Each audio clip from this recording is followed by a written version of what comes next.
ano, nasa No Shave November na. So, anyways, what's up? This is Jeff. Welcome to my live stream, and today is the last Wednesday of November. Last Wednesday of November, no, which is which is this Friday na is Christmas na, and my at the background. I'm sorry to say, I'm sorry about that. Sorry about the interruption during my live stream. So, anyways, medyo gwapo ba ako ngayon?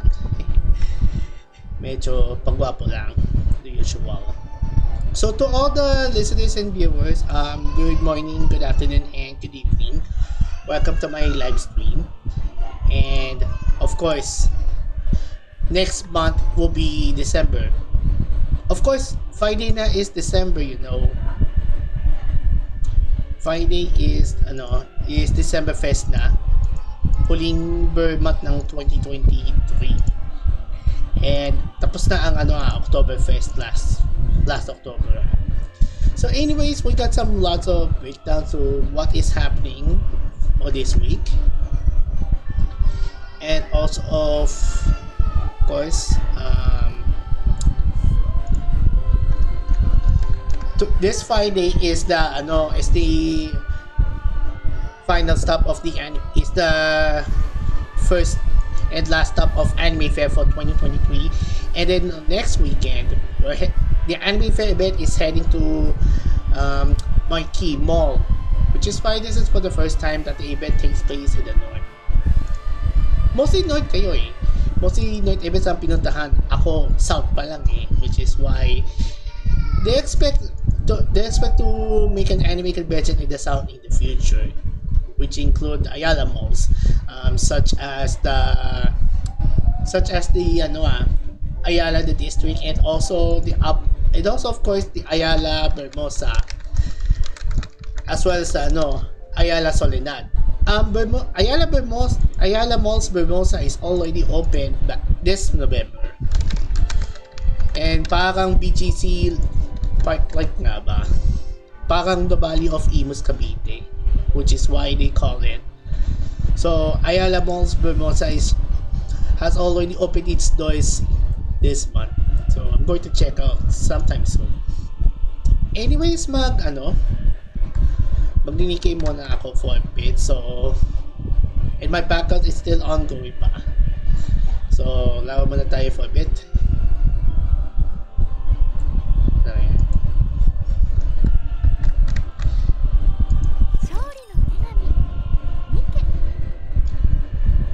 For those of you who already played Nikke, since tapos na ang anniversary event, and I got some really cool lucky Nikkes nga ba.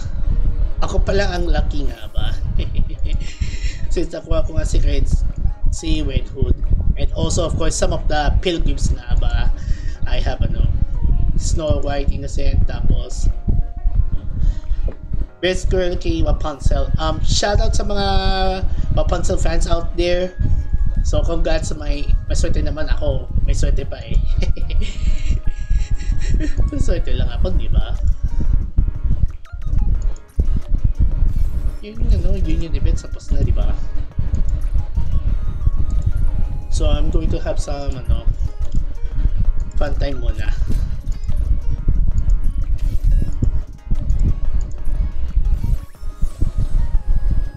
Level 99. Kunti na lang, matatapos na ito.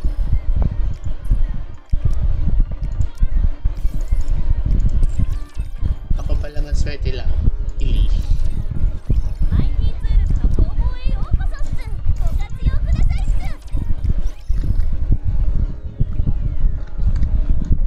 Pili lang ha. Come on.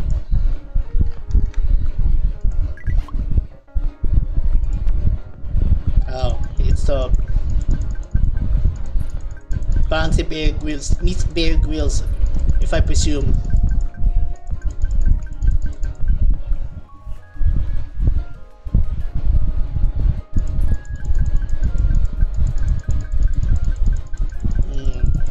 Parang si Bear Grylls lang si ito ba?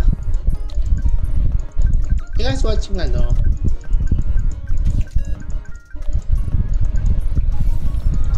You guys watching Bear Grylls documentary. So, mapachill muna for a bit. Habang wala pa eh. Yung hard event is tomorrow pa. So, they expect pa.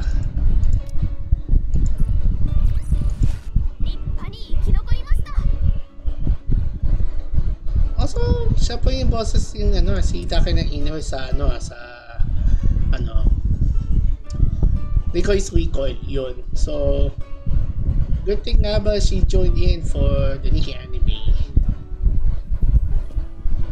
Teka nakita yung ano, nangikinig siya. Papang nangikinig siya. Subuko ko nga, ano. Of course, it's very month nga ba, if you ask me.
Swerte lang.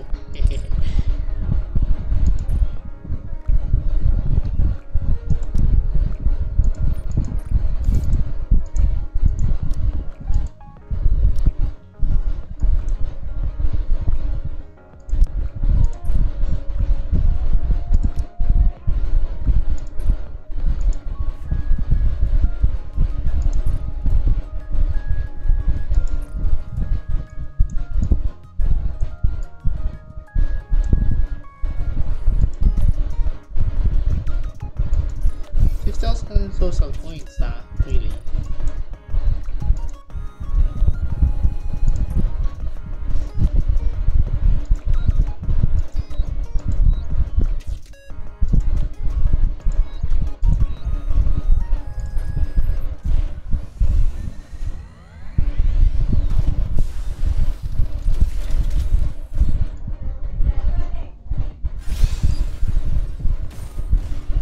Ay nako, may pinagbago. May pinagbago sa ano.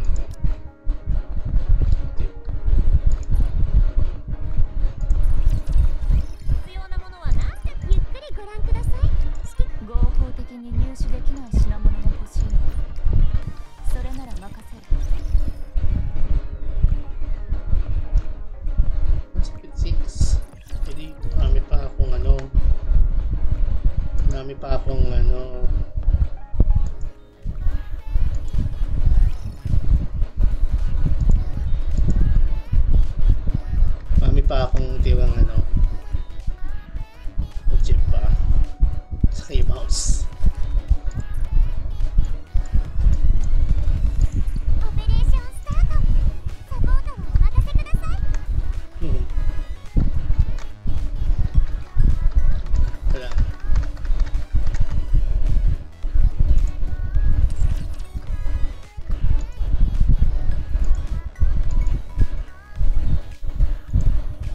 Boy, swerte lang ako, no?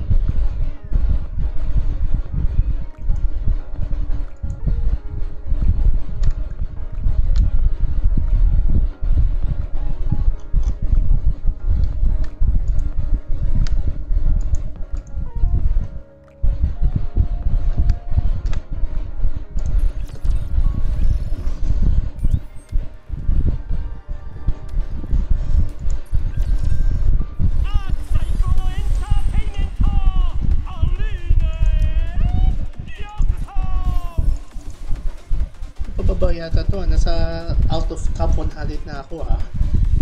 Ngayon nasa 106 na ako. Try ko nga.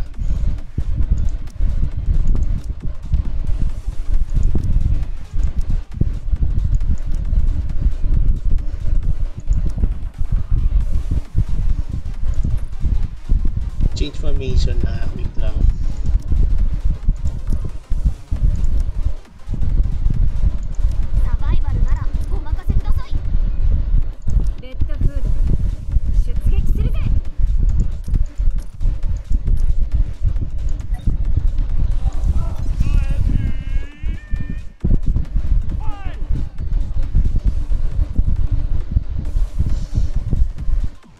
Experimento nga. Really.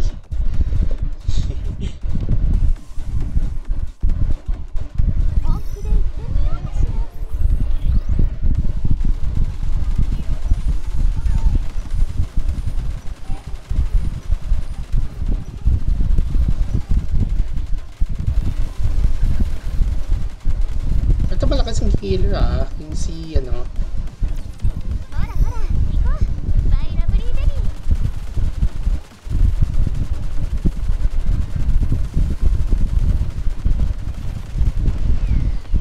Ay, sakit yun ah.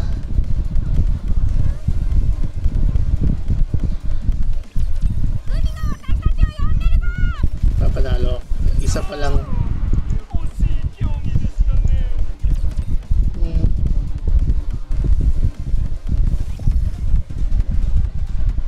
Sasado pa ako nasa top 100 eh. Kung nga pala, wala palang Ruby Arena.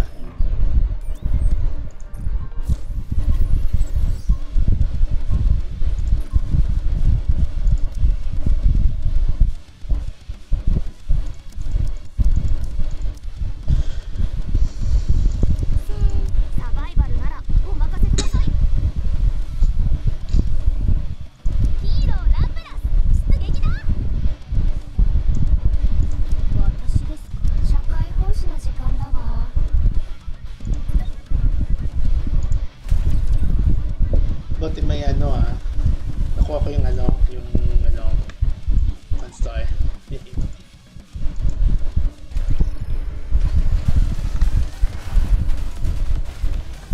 Sige, pwede ba kayo posible off yung CC?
あなたが望むなら共に私が欲しい。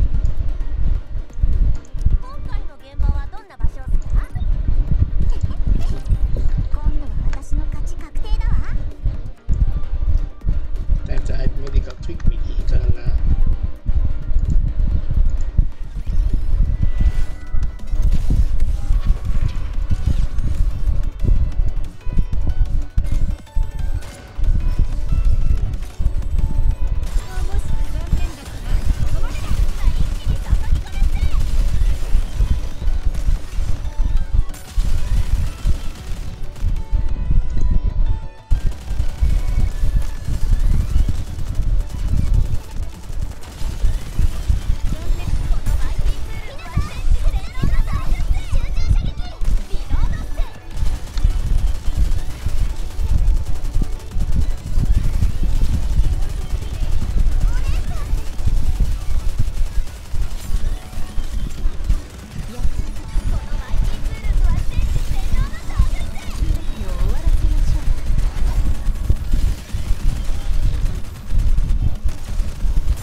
Easy as pie.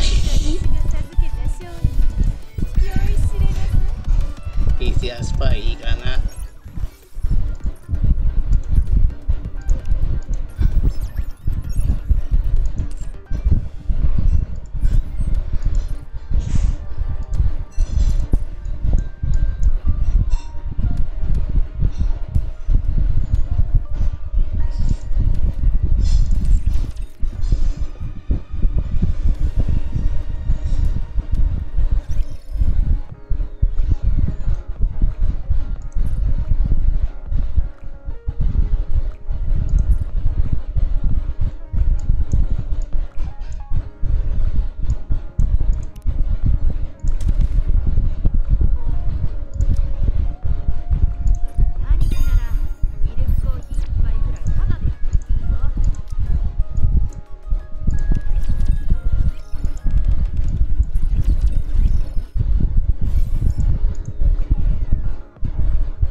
Just kidding.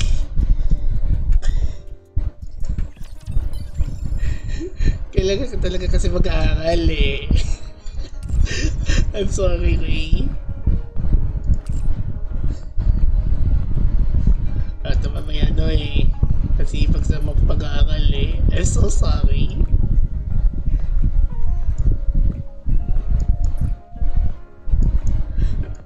I'm sorry.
sa malas. Sa ano, mold, saka ano, ay, saka may quality na mold. Kakaswerte ko lang ha, really.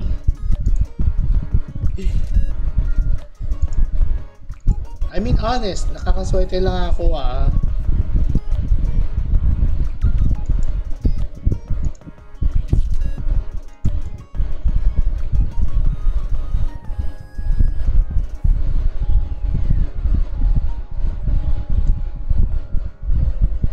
TikTok muna habang walang tao. Oh. Habang wala pang tao. Of course, every anime convention nga ba, walang tao. Wala tao ngayon.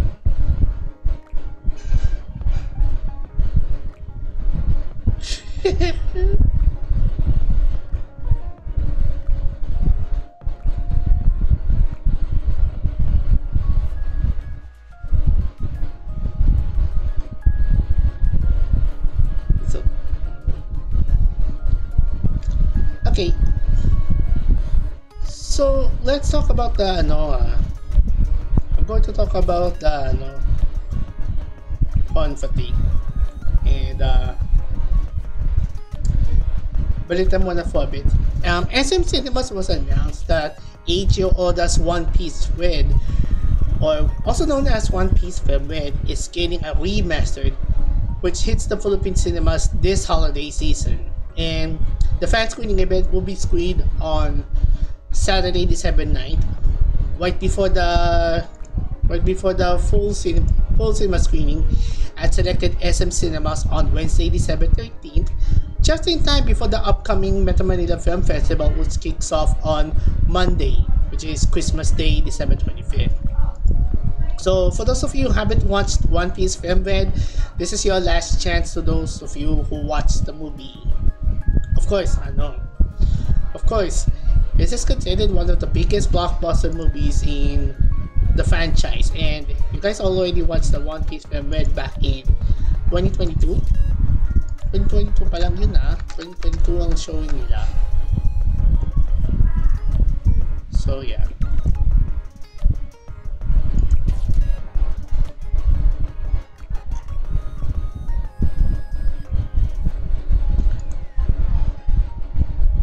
I'm going to give you an update for that later on for a bit. So let's talk about the Con Fatigue, as I mentioned, and shout out to Tino Toymed. What's that? Pronunciation nga ba is, which is Tino Toymed's backyard for the special guest live stream. And we're talking about the best and the worst conventions of 2023. So I'm going to slow down the background for a bit. So we're going to talk about the best and the worst anime conventions for 2023. And we've been ups and downs now for the Silicon season. Silicon ika nga, trust me. It's a pilot episode naman eh. So I'm going to break down the best and the worst cons for this year. So slow down muna for a bit.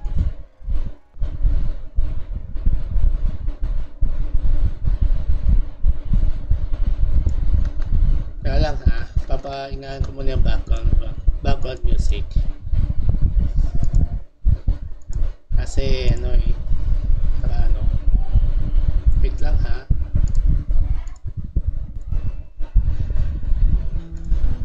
okay, so welcome back to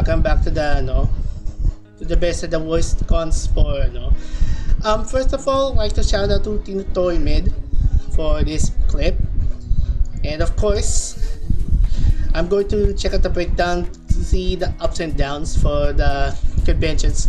So let's kick things off for the free convention event, and please excuse po kay kay Tino Toymed about the video quality. So I'm going to give a screenshot for this. I'm going to give a screenshot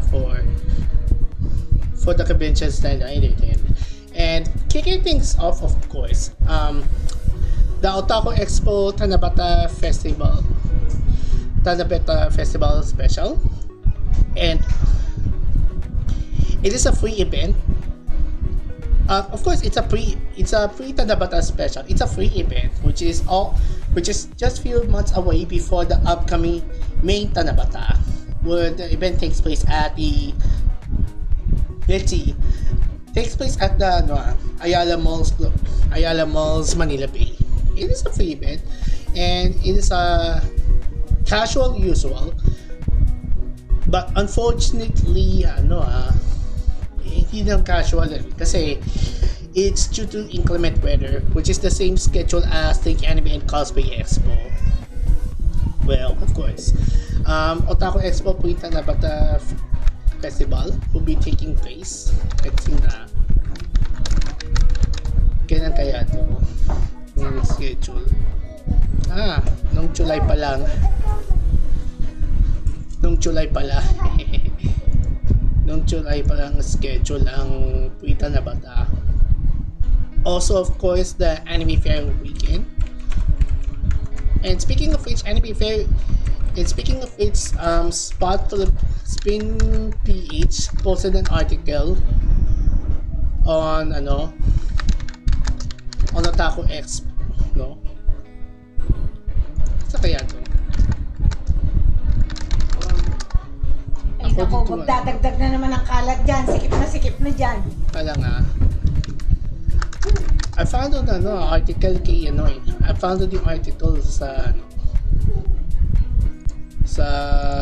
event. And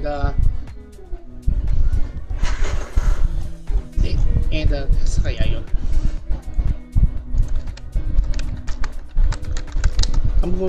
Let me check my Google Map. Let me check Google. Here it is. Here it is.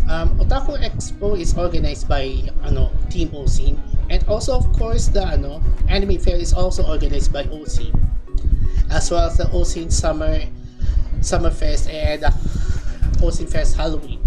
And Spin.ph posted an article about what is OSIN Fest. It's a small anime and geek festival with a big heart. Now, I've been attending OSIN Fest since 2010. During after my office duty, so I'm going to check out the. I'm going to attend the con for quite some time. Since the last time that I already attended was the HeroCon back in 2007, which is why nung college ako. Yes, nung college ako, that is.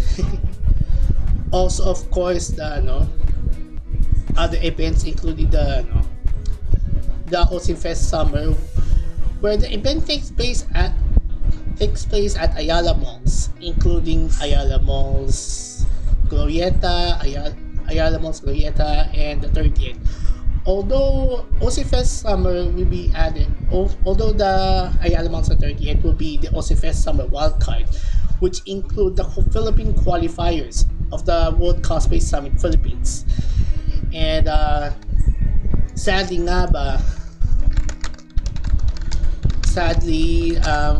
our Philippine representative will not attend the main event, which is the World Cosplay Summit main event. And the main reason is Team MD has won the qualifier to become the Philippine representative, but they realized that they received a violation under the World Cosplay Summit guidelines, which is because teams must require to build their own costumes. You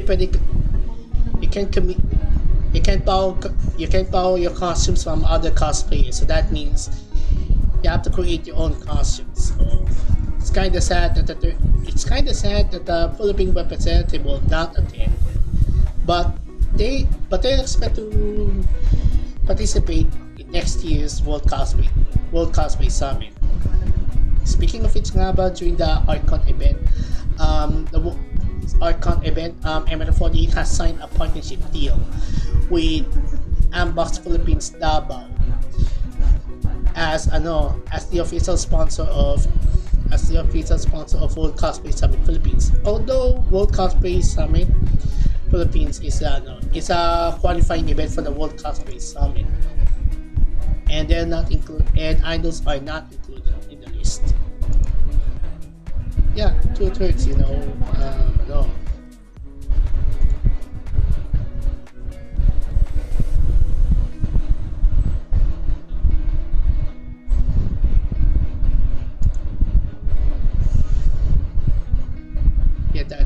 Yeah, 2/3, if you want to participate in the BCS, you have to read the guidelines muna before participating. Also, of course, the FanFest event. Yes, FanFest event.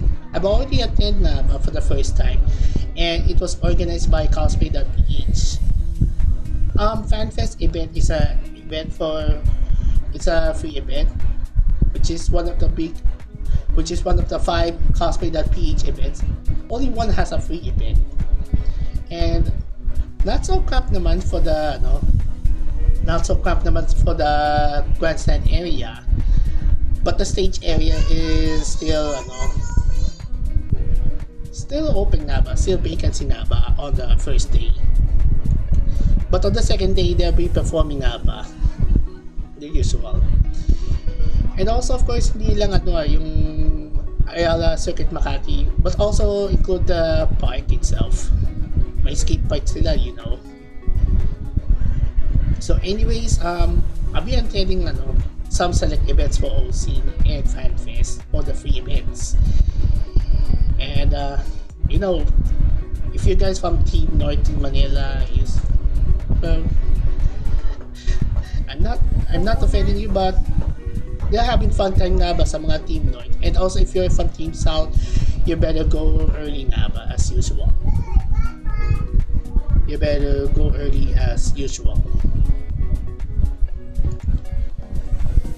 So our next naman was for the paid events, and I'm going to, I've already check out the paid events the usual. So let's break it down for a bit. Let's see kaya. Kompleto naman the usual at least. So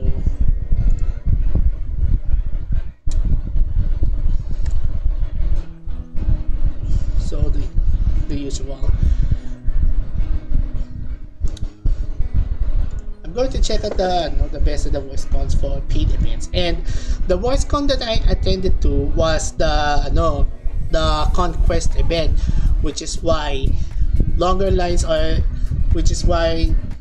lines are too long, ticket prices costly expensive, and also of course there's some weather going on now. Although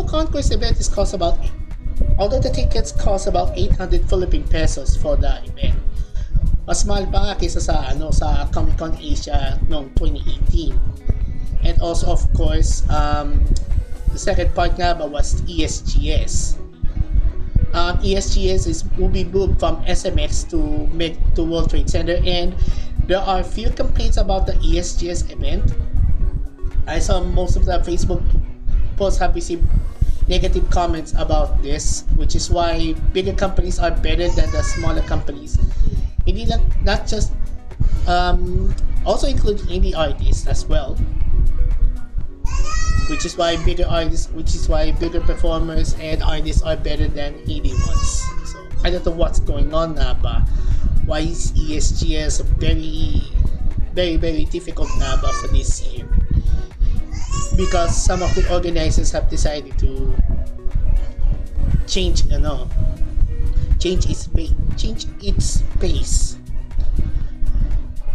Minsan kasi yung mga empleyado ng ESGS nag-organize, nagpalit ng pwesto sila. Yes, nagpalit na sila. Palitan na sila ng pwesto, that is. Also, of course, the paid events for the cosplay.ph events. First of all, the best part nga ba was Cosplay Mania, and it is 15th anniversary. But before we're gonna talk about this Cosplay Mania event, cosplay.ph was announced back in 2022 or 2022-ish yata, which is SF Tickets. 2023. Yes, cosplay.ph announced that they signed a partnership deal with Ticketmax, and therefore cosplay.ph events will be handling 4 ticket events, including Cosplay Carnival, Anime and Cosplay Expo, Cosplay Mania, and the upcoming Cosplay Matsuri. Although 4 big events will be handled by Ticketmax, which is why the organizer want to avoid spam bots which came from Facebook pages. And I found on Cosplay Mania Facebook page, which is why they discovered some of the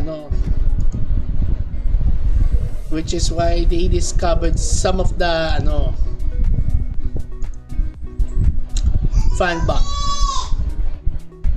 which is why they discovered some of the spam bots, which is why they considered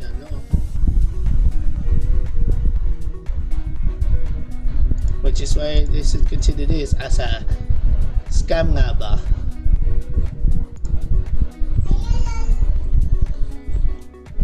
Which is why they discovered na nakita ko lang so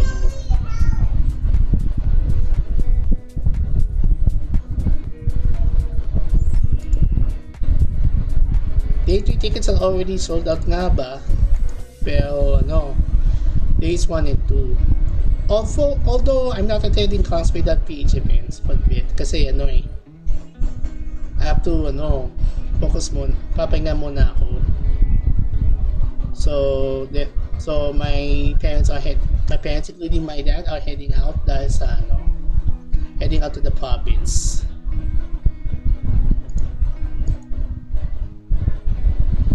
Heading out to the province.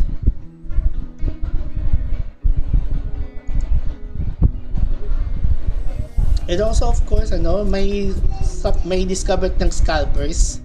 Most of them are victimized on scalpers. Scalper tickets.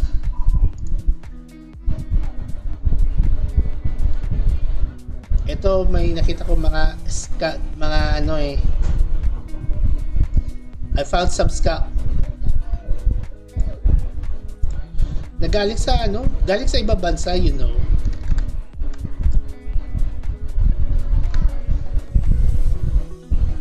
galing sa ibang bansa yun baka mag-scam ka you know what this means,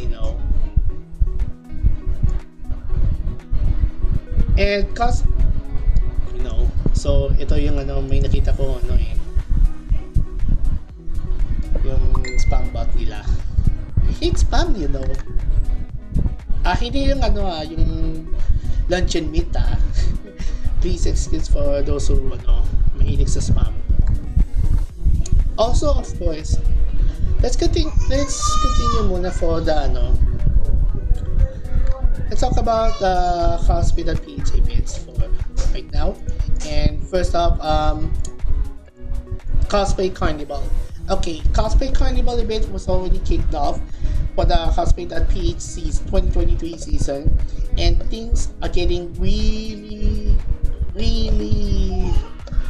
rough time na ba because of SMX's strict restrictions na ba. SMX is very strict on title security because there are other upcoming events around SMX, and also the ticket prices are still increasing, which is why cosplay.ph events tickets will be added a transaction fee. So the main ticket price plus the transaction fee depending on location. I don't know why it's expensive the usual anyway. Also of course the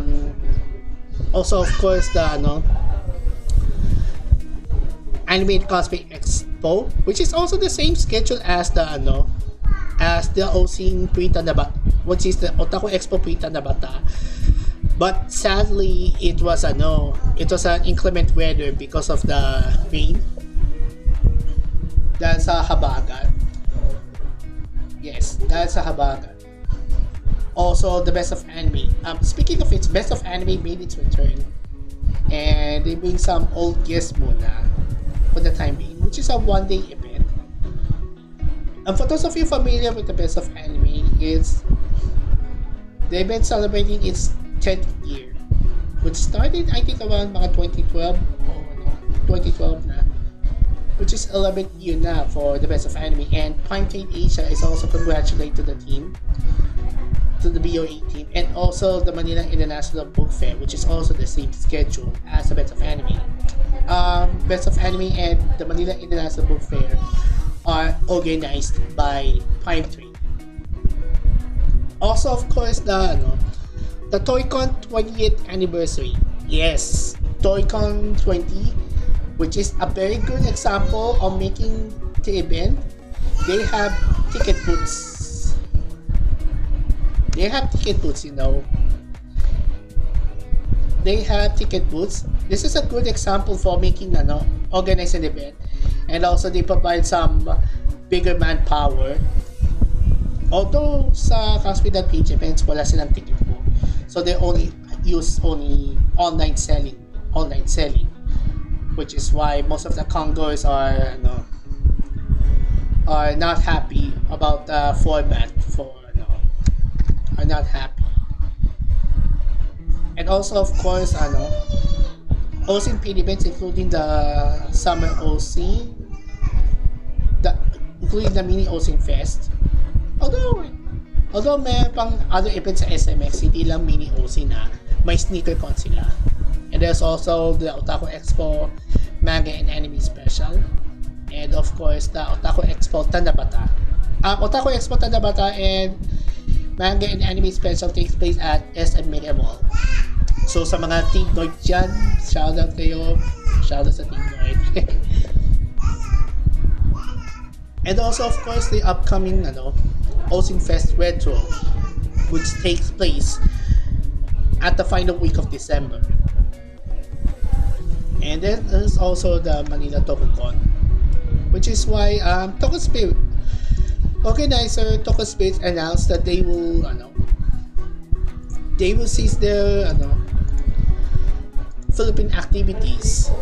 So it's sad to say wala nang Toku Spirit. So there are no plans for making an event in the future. But they're going to find a new partner nga ba, aside from Toku Spirit. So they expect to bring Toku actors in the future. So abangan na lang. Okay, so here's the breakdown of what's happening around the 2024 anime convention, 2023 anime conventions, and my final thoughts for the 2023 conventions. For those of you who plan to attend in an anime convention in the future, always make sure to make sure that doesn't fit size on your budget. It might end up becoming the big bang buck for your budget. A big bang buck for your budget, of course. Yes, that is a big bang buck for your budget. No, really. Kadalasan kasi the main reason nga ba is the recession, where the prices are going up.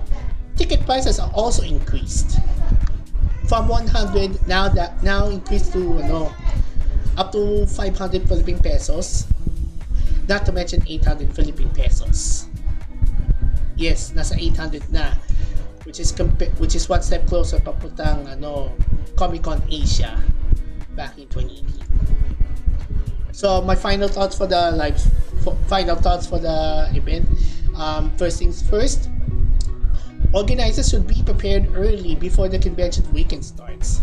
You can also prepare early during the mall closure hours. Yes, that's important nga ba? And nung nasa SM, nasa mall ako, I saw some of the event preparations are prepped up before the event, which is the Manila Auto Salon and the Manila Truck Show. Naka-attend ako ng Manila Auto Salon last week. And yeah, I saw nga ba, nakita ko yung mga accessories, yung mga sasakyan na prepped up na sa ingress. They're in ingress mode na ba before the event starts. Pwede naman pumunta sa ingress during the mall closure hours before the opening day starts. Also, they should hire extra manpower. So, it is a small, minsan kasi small, minsan kasi big. So, they're going to need a bigger manpower in order to avoid the crowd. Then, they should provide the maximum number of ticket booths to avoid longer queues. Okay, this is the most important point nga ba for those who plan to buy tickets physically. Asia Pop Comic Con did a great job nga ba. APCC did in 2016. They have not just only 2 booths, but they also provide maximum number of ticket booths. 4 ticket booths for the regular event, for the regular entrance, and 2 ticket booths for the VIP events. Although one of the ticket booths also required a PWD. Also, they required a PWD senior citizen discount, which is why it's definitely important. It is important nga ba. Also, of course, they should check the space first before the event starts. Yes, it is important to check out the space before making an event. If an event plans to make it at World Trade Center or SMX, make sure you better check muna for space. And also, the last important point is ticket prices must be affordable. I don't know what's gonna happen, why ticket prices are getting increased from 100 pesos to the 2010s, all the way skyrocketed to almost as a 300 to 500 pesos from 2015-ish, 2015s or so, which is why it's because of the recession. Yes, recession it is.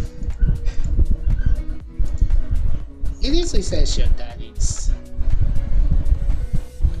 It is a recession. Kung sa bagay kasi taas ng inflation ngayon eh. So, things are going to be difficult. Things are going to get really difficult.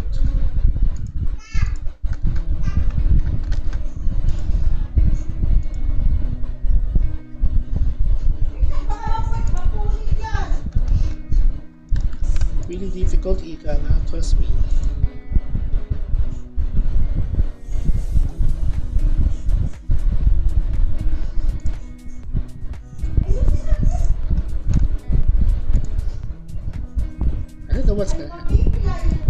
I don't know what's gonna happen in the future cons nga ba for next year. And for next year naman is the free. Next year naman they are making more free events in the future. And for Ocean team did a great job of making free events, since if you're whether if you're the north or the south, they should give it a chance na ba to bring back some free events. Like cosplay.ph did on making the Tournament of Champions on the road to Cosplay Mania. And for cosplay.ph events, they'll think about it on bringing back the physical selling. Although most of the anime conventions are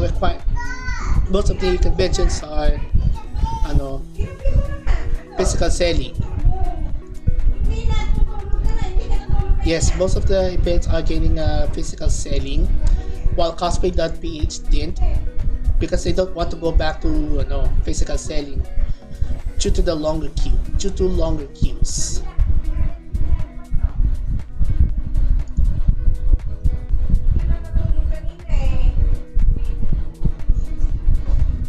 Yes, due to longer queues, that is.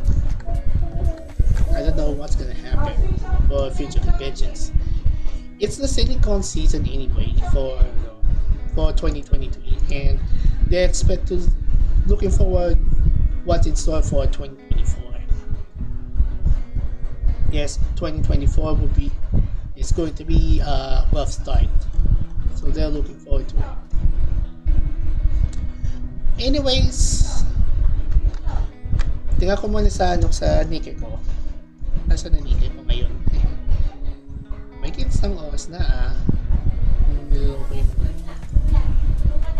para makuha ko yung may rights.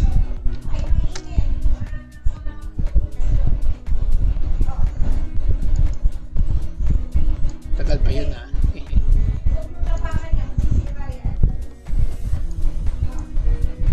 tagal pa yan.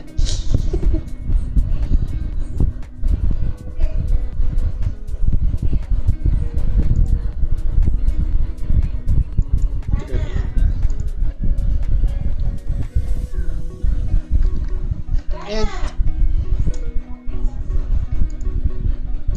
may sigawan sa background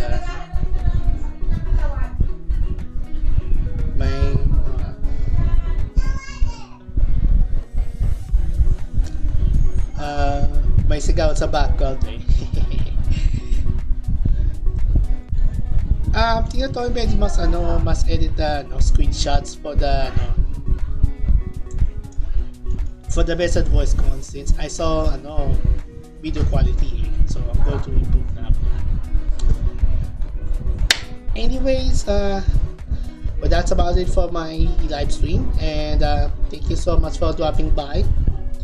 If you have comments and suggestions, you can follow me here on socials right on the bottom of your screen right there.